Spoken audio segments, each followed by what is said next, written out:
صباح الخير.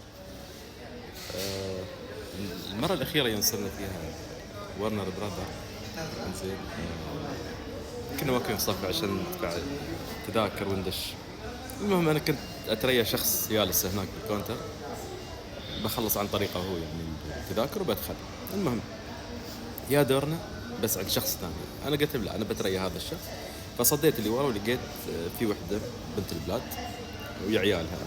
صديت عليه قلت له اختي تفضلي خذي الدور انا بتريا الشخص اللي اعطتني نظره شي تسوي شي خير يا اخي حبه شو سلامات لا بنخطبش ولا شيء. الحين قلنا تروح خذي تذاكر حقك حق عيالك نحن نتريا هالدور، اما تعطيني النظره هاي نظره اخر حبه وانا ما حد غيري ما تمشي معنا يا بابا. خلاص هالزمن ولا هالزمن ما حد يبغى منكم شيء.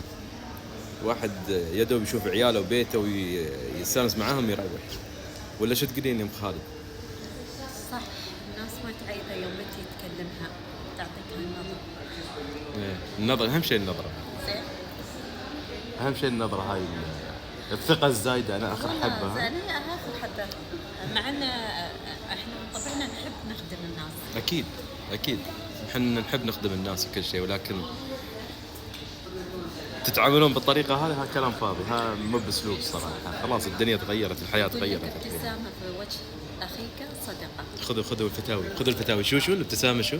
في وجه أخيك صدقة. أوكي صح، أتفق معاها. وحياكم الله، يومكم جميل.